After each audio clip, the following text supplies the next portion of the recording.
ایک 71 سالہ شخص، درجنوں مقدمات اور مجموعی طور پر 34 سال قید کی سزائیں۔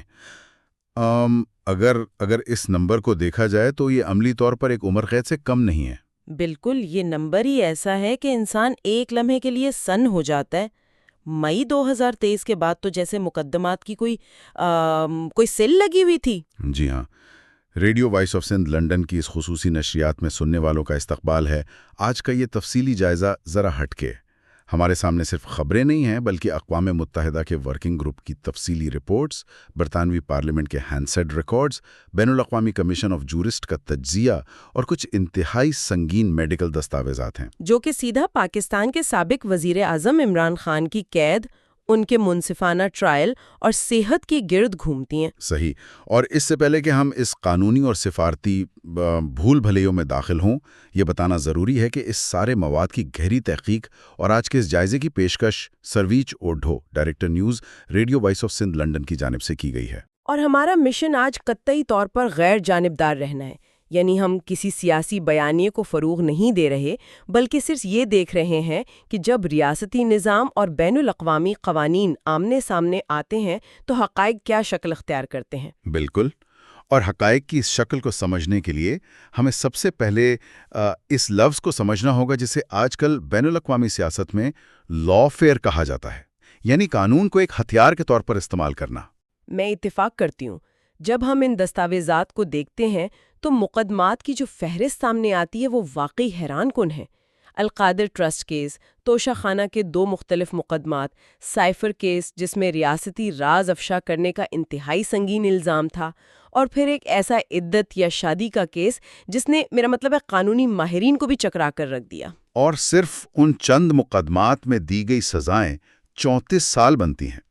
اقوام متحدہ کے ورکنگ گروپ برائے ثواب دیدی حراست نے جب ان مقدمات کی فائلیں کھولیں تو یہ سزائیں سنائیں گئیں۔ میں پڑھ رہا تھا کہ اقوام متحدہ کی اس رپورٹ میں جو سب سے زیادہ چونکا دینے والی بات ہے وہ دفاع کے بنیادی حقوق کی معطلی ہے۔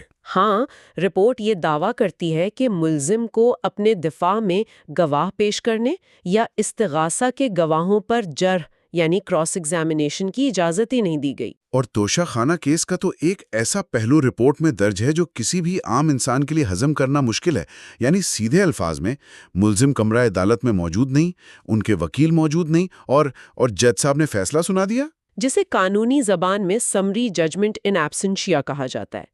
اور اس فیصلے کے محض آدھے گھنٹے بعد پولیس دروازہ توڑ کر گرفتاری عمل میں لے آتی ہے۔ اسی اجلت نے اقوام متحدہ کے پینل کو یہ لکھنے پر مجبور کیا کہ یہ گرفتاریاں بظاہر سیاسی مقاصد کے تحت دی گئیں۔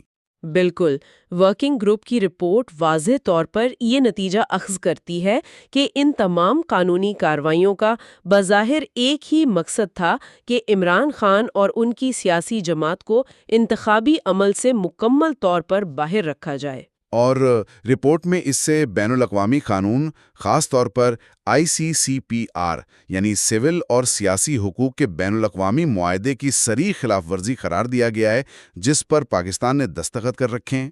اسی بنیاد پر اقوام متحدہ کے اس ادارے نے نہ صرف ان کی فوری رہائی بلکہ ہرجانے کا بھی مطالبہ کیا ہے۔ اچھا، سول عدالتوں کی اس تیزی کی بحث تو اپنی جگہ، لیکن مئی 2023 کے واقعات کے بعد ایک اور بہت بڑا پنڈورا باکس کھلا تھا سویلین شہریوں کے فوجی عدالتوں میں ٹرائل کا۔ جی، بین الاقوامی کمیشن آف جورسٹ یا ICJ کی تشویشناک رپورٹ ہمارے سامنے ہے، جس کے مطابق کم از کم 105 شہریوں پر فوجی عدالتوں میں مقدمات چلائے جا رہے ہیں۔ اور ICJ نے اسے قانون کی حکمرانی اور انسانی حقوق کے مکمل منافی قرار دیا ہے۔ اب یہاں RSIS کی وہ شاندار ریسرچ رپورٹ بہت کام آتی ہے جس نے پاکستان کے اس فوجی انصاف کے نظام کا تقابل برطانیہ کے نظام سے کیا ہے۔ میں اسی طرف آنے والی تھی۔ اگر ہم تاریخ میں جائیں تو 1997 میں برطانیہ کو بھی ایک ایسے ہی بحران کا سامنا کرنا پڑا تھا جسے فائنڈلے کیس کہا جاتا ہے۔ فائنڈلی کیس میں اصل میں ہوا کیا تھا؟ ہوا یہ تھا کہ ایک برطانوی فوجی کا کورٹ مارشل ہوا، لیکن اس نے یورپی عدالت برائے انسانی حقوق میں یہ کہہ کر اپیل کر دی کہ جن لوگوں نے میرا ٹرائل کیا وہ اسی فوجی کمان کے ماتحت تھے جس نے مجھ پر الزام لگایا تھا۔ جب مفادات کا اتنا بڑا ٹکراؤ ہو تو ٹرائل منصفانہ کیسے ہو سکتا ہے؟ صحیح، اور یورپی عدالت نے اس کے حق میں فیصلہ دیا ہوگا؟ بالکل، جس کے بعد برطانیہ مجبور ہو گیا کہ وہ اپنے فوجی قوانین میں بنیادی تبدیلیاں لائے۔ انہوں نے 2006 کے ایکٹ کے ذریعے سویلین ججز کی تعیناتی شروع کی، استغاثہ کو کمانڈرز کے اثر سے آزاد کیا اور ایک آزادانہ اپیل کا حق دیا جس کے باقاعدہ پارلیمانی نگرانی ہوتی ہے۔ اور جب ہم اس برطانوی ماڈل کو پاکستان کے نظام کے سامنے رکھ کر دیکھتے ہیں تو زمین آسمان کا فرق نظر آتا ہے۔ رپورٹ تفصیل سے بتاتی ہے کہ پاکستان میں فوجی عدالتوں کی کارروائیاں عموماً انتہائی خفیہ رکھی جاتی ہیں، اور ایک سویلین شہری کو اپنی مرضی کا وکیل کرنے کے لیے بھی فوجی حکام سے پیشگی منظوری لینا پڑتی ہے۔ سب سے بڑا قانونی سکن تو یہ ہے کہ ججز اور استغاثہ دونوں ایک ہی فوجی کمان کے ماتحت کام کر رہے ہوتے ہیں، اور جب اپیل کا مرحلہ آتا ہے تو وہ اختیار بھی صرف آرمی چیف کے پاس ہے۔ یعنی اس میں کسی بھی قسم کی سویلین آزاد عدالتی یا پارلیمانی نگرانی کا سرے سے کوئی وجود ہی نہیں۔ یہ صورتحال ICCPR کے آرٹیکل 14 جو کہ منصفانہ ٹرائل کی ضمانت دیتا ہے اس سے براہ راست ٹکراتی ہے۔ یہ تو ایک بہت گہری کھائی ہے جس میں ریاستی سلامتی اور انسانی حقوق ایک دوسرے کے سامنے کھڑے ہیں۔ لیکن دیکھیے، جب ہم ان بھاری بھرکم قانونی دستاویزات سے نکل کر ذرا جیل کی چار دیواری کے اندر کا منظرنامہ دیکھتے ہیں تو صورتحال کی سنگینی اور بھی واضح ہو جاتی ہے۔ آپ زلفی بخاری کی اس بریفنگ کی بات کر رہے ہیں جو برطانوی اراکین پارلیمنٹ کو دی گئی تھی؟ جی بالکل، اس میں قید کی ان سختیوں کی تفصیلات ہیں جو رونگٹے کھڑے کر دیتی ہیں۔ انہوں نے واضح طور پر دعویٰ کیا کہ عمران خان کو قید تنہائی کا سامنا ہے، اور کئی موقع پر تو انہیں 24 گھنٹے کے مکمل لاک ڈاؤن میں رکھا گیا، جہاں دن اور رات کا فرق مٹ جاتا ہے اور بیرونی دنیا سے کوئی رابطہ نہیں رہتا۔ لیکن اس بریفنگ میں جو سب سے پریشان کن بات تھی وہ صرف ایک سیاسی قیدی کے سیل تک محدود نہیں تھی۔ ہاں، سابق خاتون اول بشرا بی بی کی نظر بندی کے حوالے سے جو تفصیلات سامنے آئیں وہ ایک الگ ہی کہانی سناتی ہیں۔ یہ دعویٰ کیا گیا کہ انہیں جس کمرے میں محصور کیا گیا اس کی کھڑکیوں پر باقاعدہ سٹیل کی پلیٹیں ویلڈ کر دی گئیں تاکہ سورج کی روشنی کی ایک کرن بھی اندر نہ آ سکے، اور غیر معیاری خوراک دیے جانے کے مبینہ الزامات بھی سامنے آئے۔ بریفنگ میں سینیٹر اعظم سواتی جیسے بزرگ سیاستدان کی مثال بھی دی گئی کہ انہیں اس قدر شدید ذہنی اور جسمانی دباؤ کا نشانہ بنایا گیا کہ وہ ایک موقع پر مکمل ٹوٹ پھوٹ کا شکار ہو گئے تھے۔ یہ تمام پہلو انسانی نفسیات پر قید کے اثرات کو ظاہر کرتے ہیں، لیکن ایک اور خطرہ جو اب تمام ریڈارز پر سب سے اوپر چمک رہا ہے وہ طبی ایمرجنسی ہے۔ حالیہ طبی رپورٹس اور برطانوی پارلیمنٹ میں ہونے والی بحث نے ایک نئے خوف کو جنم دیا ہے۔ عمران خان کی دائیں آنکھ میں ایک انتہائی پیچیدہ بیماری تشخیص ہوئی ہے جسے CRVO یا سینٹرل ریٹینل وین اوکلوژن کہا جاتا ہے۔ آسان الفاظ میں یہ آنکھ کے پردے یا ریٹینا کی مرکزی رگ کے بلاک ہو جانے کا عارضہ ہے۔ اس بلاکیج کی وجہ سے آنکھ میں خون اور فلوئڈ جمع ہونا شروع ہو جاتا ہے، اور اطلاعات کے مطابق اس سے ان کی ایک آنکھ کی بینائی 85% تک متاثر ہونے کا شدید خطرہ لاحق ہے۔ جب بینائی جانے کا خطرہ اتنا زیادہ ہو تو ظاہر ہے اس کا علاج بھی معمولی نہیں ہوگا۔ رپورٹس کے مطابق اس بیماری کو کنٹرول کرنے کے لیے انہیں اینٹی VEGF نامی خصوصی انجیکشنز لگائے جا رہے ہیں۔ پہلا انجیکشن جنوری میں لگایا گیا اور پھر فروری 2026 کے آخر میں پمز ہسپتال میں دوسرا۔ لیکن یہاں سب سے بڑا سوال یہ اٹھتا ہے کہ کیا ایک جیل کے سخت اور تناؤ زدہ ماحول میں ایسی حساس بیماری کا علاج اور دیکھ بھال ممکن ہے؟ اسی سوال نے سفارتی سطح پر ایک زبردست طوفان کھڑا کر دیا ہے۔ جب فروری 2026 کے آخری ہفتے میں برطانوی پارلیمنٹ کا اجلاس ہوا تو 25 اور 26 فروری کی کارروائی کا ہینسرڈ ریکارڈ واقعی پڑھنے کے لائق ہے۔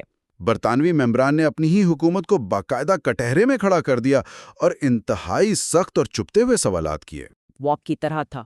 انہوں نے تسلیم کیا کہ پاکستان کا عدالتی نظام یقیناً ان کی اپنی خود مختاری کا مسئلہ ہے، لیکن بین الاقوامی برادری کا حصہ ہونے کے ناطے پاکستان کو بنیادی آزادیوں اور مناسب طبی سہولیات کا ہر صورت احترام کرنا چاہیے۔ حکومت وزراء تو سفارتی زبان بول رہے تھے، لیکن ارکان پارلیمنٹ کے تیور بالکل مختلف تھے۔ لارڈ زیک گولڈ سمتھ نے اس پورے معاملے کو کھلم کھلا انٹرنیشنل آؤٹریج قرار دیا، یعنی ایک بین الاقوامی ظلم، اور انہوں نے جو تجویز پیش کی اس نے ایوان میں گونج پیدا کر دی۔ انہوں نے کہا کہ پاکستان برطانیہ سے امداد لینے والے بڑے ممالک میں شامل ہے، تو کیوں نہ اس برطانیہ ٹیکس دہندگان کے پیسے کو کامن ویلتھ چارٹر کے احترام سے مشروط کر دیا جائے۔ ان کا مطالبہ تھا کہ جب تک پاکستان میں عدالتی آزادی یقینی نہیں بنائی جاتی، برطانیہ کو اپنی امداد روک دینی چاہیے۔ حکومت نے جواب میں یہ تو کہا کہ وہ پہلے ہی امدادی بجٹ میں کٹوتی کر چکے ہیں، لیکن انہوں نے امداد کو براہ راست اس مخصوص کیس سے جوڑنے سے گریز کیا۔ برطانوی پارلیمنٹ کی اس بحث میں تاریخ کے پنوں سے ایک اور دلچسپ حوالہ بھی سامنے آیا تھا۔ لارڈ شفیق محمد نے 2019 کا وہ وقت یاد کرایا جب نواز شریف کو علاج کے لیے لندن جانے کی اجازت دی گئی تھی۔ بالکل، انہوں نے ایوان میں کھڑے ہو کر یہ سوال داغا کہ اگر آج عمران خان اپنی آنکھ کے اس پیچیدہ علاج کے لیے برطانیہ آنا چاہیں تو برطانوی حکومت کا کیا رد عمل ہوگا؟ جس پر بیرونیس چیپمن نے بہت ہی نپتلا جواب دیا کہ اگر ایسی کوئی باقاعدہ درخواست موصول ہوتی ہے تو ہوم آفس اور امیگریشن حکام اپنے مروجہ قوانین کے مطابق اس کا جائزہ لیں گے۔ پارلیمنٹ میں ایک اور بہت ہی انسانی پہلو پر بھی بات ہوئی، اور وہ تھا عمران خان کے بیٹوں قاسم اور سلیمان کا اپنے والد سے رابطہ۔ چونکہ وہ دونوں برطانوی شہری ہیں، اس لیے اراکین نے حکومت پر شدید دباؤ ڈالا کہ سفارتی ذرائع کا استعمال کرتے ہوئے ان کی اپنے والد سے ملاقات کو ممکن بنایا جائے۔ حکومت نے اس اصول سے تو اتفاق کیا، لیکن ساتھ ہی یہ بھی واضح کر دیا کہ اس کا حتمی فیصلہ پاکستانی حکام کے ہی دائرہ اختیار میں ہے۔ اور یہ بحث صرف فیبروری کے ان 2 دنوں تک محدود نہیں تھی، اس کی بنیاد جنوری 2026 میں ہی پڑ چکی تھی۔ جی، جنوری میں friends of democratic Pakistan UK نامی فورم کے تحت ہونے والا ایونٹ، اس میں جیرمی کاربن جیسے رہنما بھی شامل تھے۔ اس فورم میں جو بات سب سے زیادہ شدت سے ابھر کر سامنے آئی وہ محض بیانات نہیں تھے، بلکہ انہوں نے ایک عملی قدم اٹھانے کا مطالبہ کیا، اور وہ تھا ٹارگیٹڈ سینکشنز، یعنی انفرادی پابندیاں۔ شرکا کا اصرار تھا کہ پورے ملک پر پابندیاں لگانے کے بجائے ان مخصوص عہدیداروں پر پابندیاں لگائی جانی چاہیے جو براہ راست انسانی حقوق کی خلاف ورزیوں کے ذمہ دار ہیں۔ اور انہوں نے گرفتار ہونے والے تمام سیاسی ورکرز، خواتین اور صحافیوں کے منصفانہ ٹرائل اور رہائی کا بھی پرزور مطالبہ کیا۔ جب ہم ان تمام کڑیوں کو ملاتے ہیں، ایک کے بعد ایک بنتے مقدمات کی زنجیر، اقوام متحدہ کے ورکنگ گروپ کی 2 ٹوک فائنڈنگز، فوجی عدالتوں کی قانونی پیچیدگیاں، قید تنہائی کے خوفناک دعوے، بینائی چھن جانے کا سنگین خطرہ، اور پھر برطانوی پارلیمنٹ میں پابندیوں کے مطالبات، تو یہ سب سن کر کوئی بھی سوچنے پر مجبور ہو جاتا ہے کہ عام انسان کے لیے اس سب کی کیا اہمیت ہے۔ ان دستاویزات کا آخر مقصد کیا ہے؟ اس سب کی اہمیت کسی ایک فرد کی حمایت یا مخالفت سے بہت آگے کی چیز ہے۔ یہ دراصل جدید دنیا کے سب سے بڑے سوال کا جواب تلاش کرنے کی کوشش ہے کہ جب ریاستی سلامتی کا بیانیہ اور شہریوں کے بنیادی انسانی حقوق آپس میں ٹکراتے ہیں تو جیت کس کی ہونی چاہیے؟ کیا قانون کی حکمرانی کا تصور صرف کتابوں کی حد تک محدود ہے، یا اس کا عملی طور پر اطلاق بھی ممکن ہے؟ یہ صورتحال ہمیں یہ بھی سکھاتی ہے کہ 21ویں صدی میں بین الاقوامی سفارتکاری کیسے کام کرتی ہے۔ کوئی بھی ملک تنہائی میں نہیں رہ سکتا۔ انسانی حقوق اور منصفانہ ٹرائل اب صرف کسی ملک کے اندرونی معاملات نہیں رہے، بلکہ یہ وہ عالمی اقدار بن چکے ہیں جن پر بین الاقوامی برادری مستقل نظر رکھتی ہے اور ضرورت پڑنے پر دباؤ بھی ڈالتی ہے۔ اور آج کے اس تفصیلی جائزے کو سمیٹتے ہوئے ہم سننے والوں کو ایک ایسی سوچ کے ساتھ چھوڑے جا رہے ہیں جس پر ہم نے اب تک بات نہیں کی۔ ہم نے آج قانونی دستاویزات، سفارتی دباؤ اور جیل کی 4 دیواری کی بات کی، لیکن سوچنے کی بات یہ ہے کہ آج کے اس ڈیجیٹل اور ہائپر کنیکٹڈ دور میں کیا روایتی جیلیں، قید تنہائی اور اسٹیل کی پلیٹیں واقعی کسی سیاسی بیانیے کو دبا سکتی ہیں؟ یہ واقعی ایک بہت اہم پہلو ہے۔ یا پھر انٹرنیٹ اور مصنوعی ذہانت کے اس دور میں دیواروں کے پیچھے بیٹھا شخص جسمانی طور پر قید ہونے کے باوجود باہر موجود اپنے حریفوں سے کہیں زیادہ طاقتور اور وسیع مہم چلا سکتا ہے؟ کیا جسمانی قید ڈیجیٹل دور میں اپنی اہمیت کھو چکی ہے؟ اس پر ضرور غور کیجیے گا۔ ہم امید کرتے ہیں کہ آج کا یہ تفصیلی جائزہ اس پیچیدہ قانونی اور سفارتی صورتحال کو سمجھنے میں مددگار ثابت ہوا ہوگا۔ ہم سامعین سے درخواست کرتے ہیں کہ وہ اس پروگرام کے حوالے سے اپنی قیمتی آراء اور تجاویز ہمیں ہمارے ای میل ایڈریس پر ضرور بھیجیں۔ ہمارا ای میل ایڈریس ہے info@radiovoiceofsindh.com۔ ہم آپ کے فیڈ بیک کا انتظار کریں گے۔ محترم سامعین، radio voice of Sindh London کے لیے ڈائریکٹر نیوز سرویج اوڈھو کی جانب سے تحقیق کردہ آج کی اس خصوصی پیشکش میں بس اتنا ہی۔ باخبر رہیں، محفوظ رہیں، اور ہمارے اگلی نشریات تک کے لیے radio voice of Sindh London کی پوری ٹیم کی جانب سے خدا حافظ۔ اماجی سماعتن تائیں radio voice of Sindh London